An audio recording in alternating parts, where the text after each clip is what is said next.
ಪ್ರಶಾಂತ್ ಸಂಬರ್ಗಿ ಅಂತ ಒಬ್ಬರು ಅವರು ತುಂಬ ಪ್ರಖ್ಯಾತರು ಕುಖ್ಯಾತರು ನನಗೆ ಗೊತ್ತಿಲ್ಲ, ಎಲ್ರಿಗೂ ಗೊತ್ತಿರೋ ವಿಷಯನೇ. ನೋಡಿ, ಈ ದೇಶದಲ್ಲಿ ಈ ಫೇಕ್ ನ್ಯೂಸ್ಗಳು, ಸುಳ್ಳು ಸುದ್ದಿಗಳನ್ನ ಹಬ್ಸೋದೇ ಅಭ್ಯಾಸ ಆಗ್ಬಿಟ್ಟಿದೆ. ಇವರನ್ನ ಪ್ರಶ್ನೆ ಮಾಡೋರಿಲ್ಲ. ಇದಕ್ಕೆ ಕಾಯ್ದೆ ಇದೆಯಾ ಇಲ್ವಾ ಅಂತ ಜನಸಾಮಾನ್ಯರಿಗೆ ಗೊತ್ತಿಲ್ಲ. ಈ ವ್ಯಕ್ತಿ ಇವತ್ತು ಕುಂಭಮೇಳ ಅಂತ ಒಂದು ಪುಣ್ಯ ಸ್ನಾನ ದೇಶದಲ್ಲಿ ನಡೀತಾ ಇದೆ. ಎಲ್ಲ ಹಿಂದೂ ಧರ್ಮದವರ ಮತ್ತು ದೇವರನ್ನು ನಂಬೋರಿಗೆ ಅದು ಬಹಳ ಪುಣ್ಯವಾದ ಒಂದು ಸ್ಥಳ. ಅಂಥ ಒಂದು ಪುಣ್ಯದ ಒಂದು ಸ್ನಾನ, ಒಂದು ಹಬ್ಬ ನಡಿಬೇಕಾದ್ರೆ ಅದರಲ್ಲಿ ರಾಜಕಾರಣ. ಅಂದರೆ ಮೊದಲಿನಿಂದನೂ ಪ್ರಕಾಶ್ ರೈ ಹಿಂದೂ ವಿರೋಧಿ ಅಂತ ಇವರು ಸುಳ್ಳು ಸುದ್ದಿ ಹಬ್ಬಿಸ್ಕೊಂಡೇ ಬಂದು ಅಲ್ಲಿ ಮಿಂದೆದ್ರು ಅಂತ ಒಂದು AI ಅಂದರೆ ಒಂದು ಫೇಕ್ ಫೋಟೋ ಹಾಕಿ, ನಂದಲ್ದು ಇನ್ನಷ್ಟು ಜನರನ್ನು ಹಾಕಿದ್ದಾರೆ. ಹಾಕೇನು ಹೇಳ್ತಾರೆ, ಇವನು ಮಿಂದೆದ್ದು ಬಂದ, ಇವನಿಗೇನು ಅಂದರೆ ಒಂದು ದ್ವೇಷವನ್ನು ಹರಡುವ ಇದನ್ನು ಪ್ರಶ್ನೆ ಮಾಡಬೇಕಲ್ವ ಯಾರಾದರೂ. ಈ ಹಿಂದೆ ಇವರು ಮಾಡಿದರು ನನಗೆ, ಯಾರು ಈ ಥರದ ಒಂದು ಫೇಕ್ ನ್ಯೂಸನ್ನು.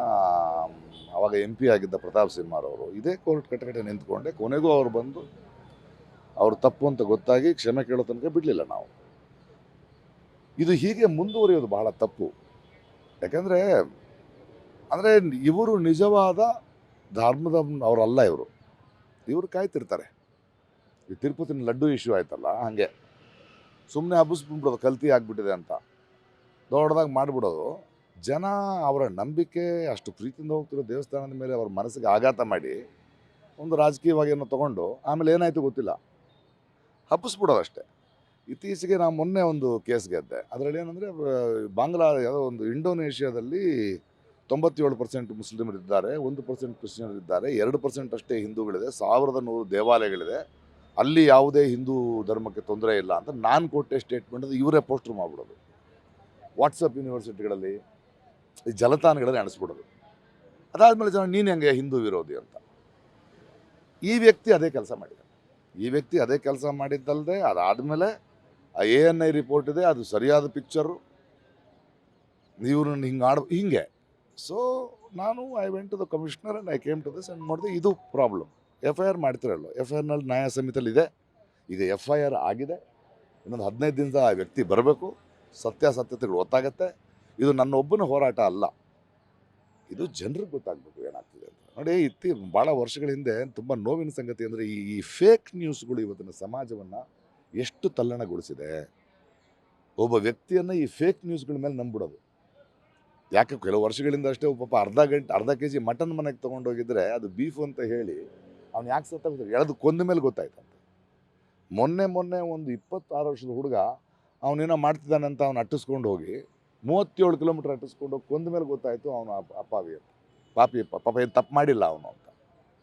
ಮಧುರೈನಲ್ಲಿ ಒಬ್ಬ ಹೆಣ್ಮಗಳ ಮೇಲೆ ಕೋಪ ಇದ್ದರೆ ಅವ್ರ ತಂದೆ ತವರೂರಿಂದ ಅವ್ರು ನಡ್ಕೊಂಡು ಹೋಗ್ತಿದ್ರೆ, ನಿಮ್ಮ ತಂದೆಗೆ ಮೈಸೂರಿ ಇಲ್ಲ, ಕಾರ್ ಹತ್ತು ಅಂತ ಕರ್ಕೊಂಡೋಗಿ 200 ಕಿಲೋಮೀಟರ್ ದೂರ ಬಿಟ್ಟು, ಆ ಹೆಣ್ಣುಮಗಳು 2 ದಿನದಲ್ಲಿ ಬರೋ ಅಷ್ಟೊತ್ತಿಗೆ ಗಂಡ ಬಿಟ್ಟು ಓಡೋದ್ಲು ಅಂತ ಸುದ್ದಿ ಹಬ್ಬಿಸಿ 2 ಊರುಗಳ ಮಧ್ಯೆ ಜಗಳ ಆಗಿ, ಅವಳು ಮನೆಗೆ ಬಂದರೆ ಗಂಡನ ಮನೆಯವರು ಒಪ್ಕೊಳ್ದೆ, ತಂದೆ ಮನೆಗೆ ಬಂದರೆ ನನ್ನ ಮನೆ ಹಾಳು ಮಾಡೋಕೆ ಇನ್ನೇನು ಹಾಕೊಡ್ಸತ್ತೆ. ಇದು ಎಲ್ಲಿಗೆ ಹೋಗ್ತಾ ಇದೆ? ಇವತ್ತಿನ ಯುವಕರಿಗೆ, ಯುವತಿಯರಿಗೆ ಇದೊಂದು ಪಾಠ ಆಗಬೇಕು. ಜನಸಾಮಾನ್ಯರು ಈ ಥರದ ಫೇಕ್ ಸುದ್ದಿಗಳನ್ನು ಹಬ್ಬಿಸಿ ಜನರ ನಂಬಿಕೆಯನ್ನು ಉಪಯೋಗಿಸ್ಕೊಂಡು ರಾಜಕಾರಣ ಮಾಡ್ತಾ ಅವರು ಬೇಳೆ ಬೇಯಿಸ್ಕೊಳ್ಳೋರಿಗೆ ಕಾನೂನಿದೆ, ಅದನ್ನು ಪ್ರಶ್ನಿಸುವ ಒಬ್ಬ ಪ್ರಜೆ ಇದ್ದಾನೆ. ಹಿಂಗೆ ನೀವು ತಪ್ಪಿಸ್ಕೊಳ್ಳೋಕೆ ಆಗಲ್ಲ ಅನ್ನೋದನ್ನು ಪ್ರೂವ್ ಆಗಬೇಕು. ಆ ಕಾರಣಕ್ಕೆ ತುಂಬ ಸ್ಟ್ರಾಂಗ್ ಆದ ಕೇಸ್ ಹಾಕಿದ್ದಾನೆ. ಅದಕ್ಕೆ ಕಮಿಷನರು ಅದನ್ನು ಒಪ್ಕೊಂಡಿದ್ದಾರೆ. ಅದನ್ನು ಇಮಿಡಿಯೇಟಾಗಿ ಇವತ್ತು ನಾನು ಪೊಲೀಸ್ ಸ್ಟೇಷನ್ಗೆ ಬಂದು, ಅದಕ್ಕೊಂದು ಫಾರ್ಮ್ಯಾಟ್ ಇತ್ತು, ಅವರನ್ನು ಕಳಿಸಿ ನಾನೇ ಬಂದು ಸೈನ್ ಮಾಡಬೇಕಿತ್ತು. ನಾನು ಹೈದರಾಬಾದಿಂದ ಬಂದು ಸೈನ್ ಮಾಡಿ ಈಗ ಫಸ್ಟ್ ಇನ್ಫಾರ್ಮೇಷನ್ ರಿಪೋರ್ಟ್, ಇದು ಮೊದಲನೇ ಕೇಸ್ ಈ ಥರ. ಈ ವ್ಯಕ್ತಿಯ ಹಿಂದೆ ಕೂಡ ಸಾಕಷ್ಟು ಕೇಸುಗಳು ನಡೀತಾ ಇದೆ. ಒಬ್ಬ ನಟಿಮಣಿಯನ್ನು ಅವಹೇಳನ ಮಾಡಿ ಒಂದು ಕೇಸ್ ನಡೀತಾ ಇದೆ. ಈ ಮನುಷ್ಯನ ನನಗಂತೂ ಈಗೆಲ್ಲರೂ ಒಳ್ಳೆ ಕೆಲಸ ಮಾಡ್ತಿದ್ರೆ ಅವನನ್ನು ಬಿಡಬೇಡಿ. ಅಂದರೆ ಇದೊಂದು ಪಾಠ ಆಗಬೇಕು, ಜನಸಾಮಾನ್ಯರಿಗೆ ಗೊತ್ತಾಗಬೇಕು. ತಪ್ಪು ಪ್ರಚಾರ ಮಾಡೋದು, ಅವರ ಅನುಮತಿ ಇಲ್ಲದೆ ಫೋಟೋಗಳನ್ನು ಮಾರ್ಫ್ ಮಾಡೋದು, ಇದು ಅಕ್ಷಮ್ಯ ಅಪರಾಧ. ಅವ್ರಿಗೇನ್ರಿ ಕೆಸರು ಬಿಸಾಕಕ್ಕೆ 2 ನಿಮಿಷ, ತೊಳ್ಕೊಳಕ್ಕೆ ನಮ್ಗೆ 2 ದಿನ. ಆದರೆ ನನಗೆ ನ್ಯಾಯದ ಬಗ್ಗೆ, ನಿಜದ ಬಗ್ಗೆ ತುಂಬ ಗಂಭೀರವಾಗಿ ಯೋಚನೆ ಮಾಡ್ತಾ ಇದ್ದೀನಿ. ಇದು ನನ್ನ ಒಬ್ಬನ ವೈಯಕ್ತಿಕ ಕೋಪ ಅಲ್ಲ, ಇದು ಇನ್ನೊಬ್ಬರಿಗೆ ಆಗಬಾರ್ದು. ಇವನಿಗೆ ತಕ್ಕಂಥ ಪಾಠ ಆಗಬೇಕು. ಮತ್ತು ಜನರು ಕೂಡ ಈ ಥರದ ಸುಳ್ಳು ಸುದ್ದಿ ಹಬ್ಸೋರನ್ನ ಎದುರಿಸುವಂಥ ಒಂದು ಪರಿಸ್ಥಿತಿ ಎದುರಾಗಬೇಕು ಅಂತ. ಕುಂಭಮೇಳದ ಬಗ್ಗೆ ತಮ್ಮ ಅಭಿಪ್ರಾಯ ಏನು? ನೋಡಿ, ಪುಣ್ಯ ಸ್ನಾನ ಎಲ್ಲರಿಗೂ ನಂಬಿಕೆ ಇರುತ್ತೆ. ತಪ್ಪೇನಿದೆ ಅದರಲ್ಲಿ? ಇವಾಗ ನನಗೆ ದೇವರಲ್ಲಿ ನಂಬಿಕೆ ಇಲ್ಲ, ನಾನು ದೇವರಿಲ್ಲದೆ ಬದುಕಬಲ್ಲೆ, ಇನ್ನೊಂದಷ್ಟು ವರ್ಷನೂ ಬದುಕ್ಬಿಡ್ತೀನಿ. ಆದರೆ ಮನುಷ್ಯರಿಲ್ಲದೆ ನನ್ನಿಂದ ಬದುಕೋಕ್ಕಾಗಲ್ಲ. ಹಾಗಂತ ಅವ್ರ ನಂಬಿಕೆಯನ್ನು ಪ್ರಶ್ನೆ ಮಾಡೋರು ನಾವೇನು?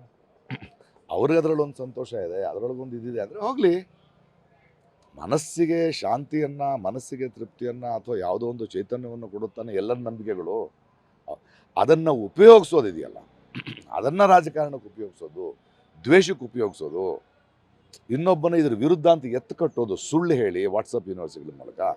ವಾಟ್ಸಪ್ನಲ್ಲಿ ಹಿಡಿಯೋಕ್ಕಾಗಲ್ಲ, ಈಗ ಡೈರೆಕ್ಟಾಗಿ ಸಿಕ್ಕಾಕೊಂಡಿದ್ದಾರೆ. ಕುಂಭ ಮೇಳದ ಸ್ನಾನ ಮಾಡೋದ್ರಿಂದ ಬಡತನ ನಿರ್ಮೂಲ ಆಗಲ್ಲ ಅಂತೇಳಿ ಟೀಕೆಗಳು ಮಾಡ್ತಾ ಇದ್ದಾರೆ. ಅವರವ್ರ ಭಾವಕ್ಕೆ ಅವರವರ ಭಕ್ತಿಗೆ ಹೇಳ್ತಾ ಹೋಗಲಿ. ನನಗೆ ಯಾವುದೇ ನಂಬಿಕೆಯನ್ನು ಟೀಕೆ ಮಾಡೋದು ನನಗೆ ಅರ್ಥ ಇಲ್ಲ. ಯಾಕಂದ್ರೆ ನನ್ನ ಮಗಳು, ನಾನು ನೋಡಿ, ನನ್ನ ಹೆಂಡತಿ ಇದ್ದಾಳೆ, ಆಕೆ ಹೋಮ ಮಾಡ್ತಾಳೆ, ದೇವಸ್ಥಾನಕ್ಕೆ ಹೋಗ್ತಾಳೆ, ನನಗೇನು ತೊಂದರೆ ಇಲ್ಲ. ಅದನ್ನು ಇವ್ರು ಅಂತಾರೆ. ಅಂದರೆ ಇವ್ರಿಗೆ ಅರ್ಥ ಆಗದೆ ಇರೋದು, ಅವರು ನಾನು ಸಾಮರಸ್ಯದಿಂದ ಈ ದೇಶದಲ್ಲಿ ಬದುಕ್ತಾ ಇದ್ದೀವಿ, ಅವರ ನಂಬಿಕೆ ಅವ್ರದ್ದು, ನನ್ನ ನಂಬಿಕೆ ಇದು ಅರ್ಥ ಆಗ್ತಾ ಇಲ್ಲ ಅಲ್ವಾ? ಯಾರ ನಂಬಿಕೆ ನೋಡಿ, ಒಬ್ಬರ ನಂಬಿಕೆ ಸರಿ ಇಲ್ಲ ಅಂತ ಹೇಳಿ ನಿಮ್ಗೆ ಇನ್ನೊಂದು ನಂಬಿಕೆ ಕೊಡೋ ತಾಕತ್ತಿರಬೇಕು. ಅವ್ರಿಗೆ ಅದರಲ್ಲಿ ಸಂತೋಷ ಇದ್ದರೆ ನಾವ್ಯಾರು ಪ್ರಶ್ನೆ ಮಾಡೋದು? ಅದು ಮೂಢನಂಬಿಕೆ ಆದರೆ ಪ್ರಶ್ನೆ ಮಾಡಬೇಕು. ಅದನ್ನು ರಾಜಕಾರಣವಾಗಿ ಉಪಯೋಗಿಸಿದ್ರೆ ಪ್ರಶ್ನೆ ಮಾಡಲೇಬೇಕು. ಹಿಂದೂಗಳ ದೇವರ ಮೇಲೆ ಮಾತ್ರ ಮಾತಾಡ್ತಾರೆ. ಧರ್ಮದ ವಿರುದ್ಧ ನನಗೂ ದೇವ್ರಿಗೂ ಸಂಬಂಧನೇ ಇಲ್ಲರಿ. ನನ್ನ ಯಾರೋ ಕೇಳಿದ್ರು, ನನಗೆ ಟೈಮ್ ಇಲ್ಲ, ನನಗೆ ಮನುಷ್ಯರು ಮುಖ್ಯ. ನೋಡಿ, ಜೀವನದಲ್ಲಿ ನಿಮ್ಗೆ ಏನಾದರೂ ಕಷ್ಟ ಅಂತಾದರೆ, ನಿಮಗೆ ಪ್ರೀತಿ ಅಂತಂದರೆ ಇನ್ನೊಬ್ಬ ಸಹ ಮನುಷ್ಯನೇ ಬರಬೇಕು. ನನಗೆ ಅಷ್ಟರಲ್ಲೇ ಇದ್ದೀನಿ ನಾನು. ನನಗೆ ಓಕೆ, ಅದು ನನ್ನ ನಂಬಿಕೆ. ನಾನು ಯಾವುದು, ಪ್ರತಿಯೊಬ್ಬರು ಒಂದೊಂದು ಹೇಳ್ತಾನೆ, ಇದನ್ನ ಯಾಕೆ ಕೇಳಿಲ್ಲ, ಇದನ್ನ ಯಾಕೆ, ಅದೆಲ್ಲ ನಮ್ಮ ಕೆಲಸ. ತಪ್ಪು ನಡೀತಿದ್ರೆ ಕೇಳ್ತಿದ್ದೀವಿ, ಏನು ನಡೀತಿದೆ ಅದನ್ನು ಕೇಳ್ತಾ ಇದ್ದೀವಿ ಅಷ್ಟೇ. ಅಲ್ಲ, ಅದೇ ವಿಚಾರ ಅಲ್ಲ, ಅದು ಅವ್ರು ಹೇಳ್ತಾರೆ. ನಾನು ಹೇಳಿದ್ರು ಕ್ರಿಶ್ಚಿಯನ್ರು ಮಾಡಿದ್ರು ತಪ್ಪು, ಕ್ರಿಶ್ಚಿಯನ್ಗಿಂತ ದೊಡ್ಡ ಮಾಫಿಯಾ ಅಲ್ಲ ಅಂತ ನಾನೇ ಹೇಳಿದ್ದೀನಿ. ಮುಸಲ್ಮಾನರಲ್ಲಿ ಒಳ್ಳೆ ಮುಸಲ್ಮಾನರು ಇದ್ದಾರೆ, ಟೆರರಿಸ್ಟ್ಗಳಿದ್ದಾರೆ ಅಂತ ನಾನೇ ಹೇಳಿದ್ದೀನಿ. ಅದು ಹೈಲೈಟ್ ಆಗಲ್ಲ, ಯಾಕಂದರೆ ಅವ್ರ ಪಾಪ ಅವ್ರಿಗೆ ಬೇರೆ ಕೆಲಸಗಳಿದೆ. ಇವ್ರಿಗೆ ಅದು ಸೃಷ್ಟಿ ಮಾಡ್ಕೊಳ್ಳೋದು. ಯಾವತ್ತಾದ್ರು ಯಾವುದು ಧರ್ಮದ ಬಗ್ಗೆ ಯಾವ ಥರ ಮಾತಾಡಿದ್ದೀನಿ ನಾನು? ಯಾವ ಥರ ಮಾತಾಡಿದ್ರೆ ಮನುಷ್ಯನ ಪ್ರೀತಿಸಿ ಅಂತ ಹೇಳ್ತಾ ಇದ್ದೀನಿ. ನಾವೊಂದು ಸಮಾನವಾಗಿರಬೇಕು, ಸಮಾನ ಅವಕಾಶ ಇರಬೇಕು ಅಂತ ಹೇಳ್ತಾ ಇದ್ದೇನೆ ಹೊರತು ಇವ್ರು ಹುಟ್ಟಿಸೋದು ಅದನ್ನು. ಇವರು ಹುಟ್ಟಿಸಿ ಆ ಧರ್ಮದವ್ರನ್ನ ಇವ್ರ ಮೇಲೆ ಒಂದು ದ್ವೇಷ ಬರೋ ಥರ. ಇವಾಗ ಏನಾಗುತ್ತೆ, ನಿನ್ನ ಭೇಟಿ ಮಾಡ್ತಿದ್ದೀನಿ ಅನ್ಕೊಳಪ್ಪ, ಇನ್ನೊಬ್ಬ ನನಗೆ ಹೇಳ್ತಾನೆ, ಇವನಿಗಾನಲ್ಲ ಹಿಂಗೆ ಅಂದ್ಬಿಡ್ತಾನೆ, ಅವನಿಗೆ ಗೊತ್ತಿಲ್ಲ. ನಾನು ಹೋಗ್ಬೇಕಾದ್ರೆ ಓಹೋ ಹಿಂಗೇನೋ ಅಂತ ನೋಡ್ಕೊಂಡು ಅವ್ನು ಏನಂದ್ರೆ ನಂಗೆ ಹಿಂಗೆ ಕಾಣಿಸ್ತಾ ಇರುತ್ತೆ. ಅದೇ ಇವ್ರ ಕೆಲಸ. ಅದನ್ನು ನಿಲ್ಲಿಸ್ಬೇಕು. ನನಗೆ ಯಾರಂತಾನೆ ಗೊತ್ತಿಲ್ಲ ರೀ ಆ ಮನುಷ್ಯ. ನನಗೆ ಅವ್ನಿಗೇನು ಸಂಬಂಧ ಇದೆ ಹೇಳಿ? ಈಗ ಇದಾದ ಮೇಲೆ ಯಾರು ಅಂತ ವಿಚಾರಿಸಿದ್ರೆ ಇಷ್ಟು ಕೆಲಸಗಳು ಬರ್ತಾ ಇದೆ, ಇಷ್ಟಿಷ್ಟು ಕೇಸ್ಗಳಿದೆ. ಮೊನ್ನೆ ಕೋರ್ಟ್ನಲ್ಲಿ ನಾನು ಜಗಳ ಮಾಡ್ಕೊಂಡಂತಲ್ಲ. ಅಂದರೆ ಮಾಧ್ಯಮದವ್ರ ಮುಂದೆ, ಎಲ್ಲರ ಮುಂದೆ ಬಟ್ ಎಲ್ಲದಕ್ಕೂ ಒಂದು ಕಡಿವಾಣ ಬೀಳ್ಬೇಕಲ್ವೇ?